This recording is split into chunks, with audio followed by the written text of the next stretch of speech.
The term we use in pediatrics occasionally, panda?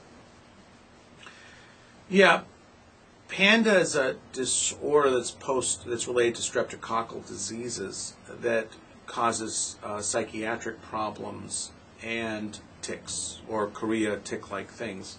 And it's a little bit related to what we talked about at the beginning in terms of chorea with strep. The problem with panda is that I think it's pretty clear, or at least I believe, that strep infections can aggravate tics.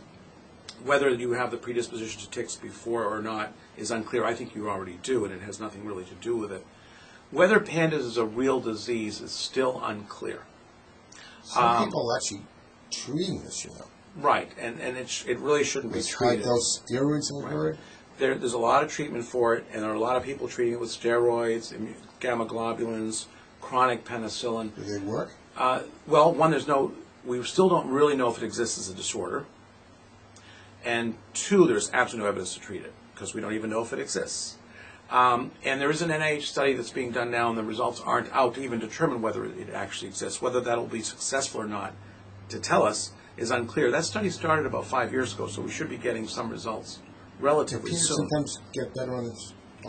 Well, if there is such a thing as panda. If it is, they get better, and you may not know the therapy working out. Right. Well, first, we're not sure it's a real disease. And let's say it is a real disease. Let's say it is a real constellation of symptoms that happen after strep. We don't know what the course of it is. But as I said, we're not even sure it's a real disease. So I think treatment is a step, is kind of a... There's even some indication by some people. I think someone in Rhode Island thought that strep causes some cases of OCD. Is that true? Well, that's the whole part of pandas, that some people think that OCD and tics are actually triggered by the strep infection. And I don't think there's a whole lot of evidence for this, but this is what people are looking into this right now. I think the reality of it is we don't know if these are real disease entities. And there's very little evidence right now that tells us for sure that it is. And so what we're left with is if a child has tics, if they need treatment, we treat them. If a child has severe OCD that requires treatment, we treat that. And I don't think there's any real reason to call it a certain disease, and certainly not to treat it as a disease right now from what we know. And that's a step that's really unfounded. So it's an ongoing evolution to either it's going to be and not to be, but we're certainly trying to help whatever the symptoms are. Right, you treat the symptoms as we don't know. So to label something when we don't even know if it exists as a disease, I think is a stretch. And then to treat a disease that we don't really know as a disease is a stretch too. And we're going to, I think people will find out whether pandas really exist or not. I think, maybe not, maybe hard to figure that out.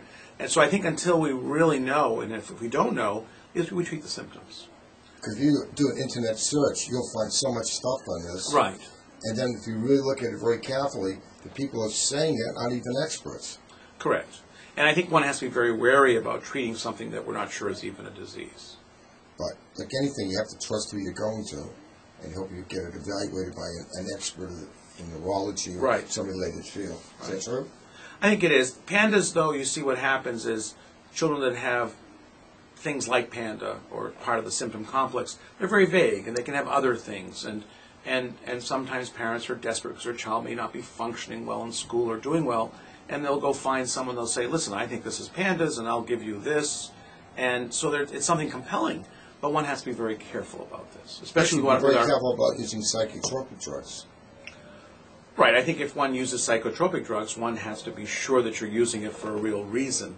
And there has to be a diagnosis. It can't be panda. It has to be, if one says that if a child has OCD to the point where it's so severe that the child doesn't function, is so obsessive compulsive, and behavioral and psychiatric intervention doesn't work, there's a role for medication. So you treat those symptoms. You don't treat pandas.